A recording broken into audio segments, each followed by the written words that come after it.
सह्याद्रीच्या कुशीत नाशिक आणि अहमदनगरच्या सीमेवर वसलेला एक असा ऐतिहासिक गड ज्याच्या नावाचा संबंध थेट छत्रपती शिवाजी महाराजांच्या विश्रांतीशी जोडला गेला आहे। जालन्याची यशस्वी मोहीम फत्ते करून परतताना शत्रूच्या वेढ्यातून सुटून महाराज ज्या गडावर सुरक्षित पोहोचले आणि जिथे त्यांनी काही काळ विश्राम केला तोच हा ऐतिहासिक विश्रामगड। आज आपण एका अशा पवित्र आणि शांत गडाची सफर करणार आहोत ज्याचा इतिहास ऐकून तुमची छाती अभिमानाने फुगेल। नमस्कार मित्रांनो, स्वराज्य रक्षक चॅनलवर तुमच्या सगळ्यांचं मनापासून स्वागत आहे। आज आपण फिरणार आहोत किल्ले विश्रामगड म्हणजेच पट्टा किल्ला या ऐतिहासिक गडाची सविस्तर आणि थरारक सफर। हा किल्ला समुद्रसपाटीपासून प्रचंड उंचीवर निसर्गाच्या कुशीत दिमाखात उभा आहे। या गडाचा इतिहास तसा खूप प्राचीन आहे।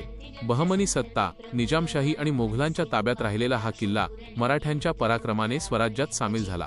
पेशवे मोरोपंत पिंगळे यांनी आपल्या अचाट पराक्रमाने आणि रणनीतीने हा गड स्वराज्याच्या तोरणात आणला।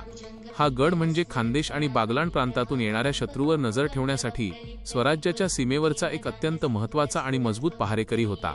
या गडाची भौगोलिक रचनाच अशी आहे की इथून सभोवतालाच्या मैदानी प्रदेशावर आणि इतर किल्ल्यांवर अगदी सहज लक्ष ठेवता येत असे। या गडाला विश्रामगड हे नाव मिळण्यामागचा इतिहास अतिशय रंजक आणि तितकाच भावुक करणारा आहे। छत्रपती शिवाजी महाराजांनी जेव्हा जालन्यावर मोठी यशस्वी मोहीम काढली तेव्हा मोघल सैन्याला त्याचा मोठा धक्का बसला होता। मोघल सरदार रणमस्त खान याने महाराजांना चारी बाजूंनी घेरण्यासाठी आपल्या अफाट सैन्यासह पाठलाग सुरू केला। संगमनेर जवळ दोन्ही सैन्यामध्ये अत्यंत अटीतटीची लढाई झाली। मोघलांचा वेढा खूप कडक होता आणि महाराजांच्या जीवाला धोका निर्माण झाला होता।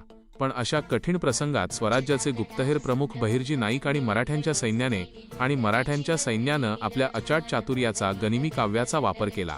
त्यांनी मोघलांच्या हातावर तुरी देऊन महाराजांना एका सुरक्षित मार्गाने बाहेर काढले। रात्रीच्या वेळी जंगलातून आणि डोंगराळ भागातून वाट काढत महाराज सुरक्षितपणे या गडावर पोहोचले। ही महाराजांच्या आयुष्यातील शेवटची मोठी मोहीम मानली जाते।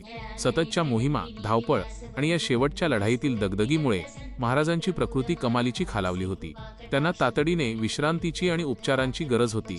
त्यामुळे महाराजांनी या गडावर काही दिवस मुक्काम केला, आपली प्रकृती स्थिर केली आणि विश्रांती घेतली।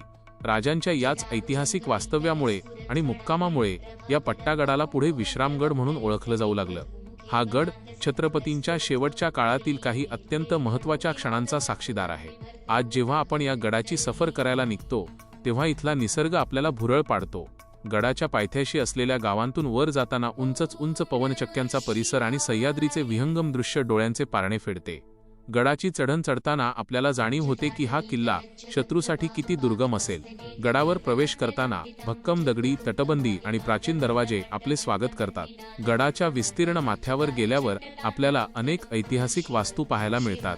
गडावर असलेला भव्य अंबरखाना, जो धान्याचं कोठार म्हणून वापरला जायचा, तो आजही बऱ्यापैकी सुस्थितीत आहे। त्यासोबतच दारुगोळ्याचे कोठार, सैनिकांच्या राहण्याच्या जागा आणि दगडात कोरलेली पाण्याचे प्राचीन टाके पाहायला मिळतात। या टाक्यांमधील पाणी आजही तितकंच थंड आणि स्वच्छ आहे, जे त्या काळातील जलव्यवस्थापनाची उत्तम साक्ष देते। गडावर आता छत्रपती शिवाजी महाराजांचा एक अत्यंत सुंदर, भव्य आणि प्रेरणादायी पुतळा उभारण्यात आला आहे। हा पुतळा पाहताच आणि तिथे नतमस्तक होताच प्रत्येक शिवभक्ताचा ऊर अभिमानाने आणि आदराने भरून येतो।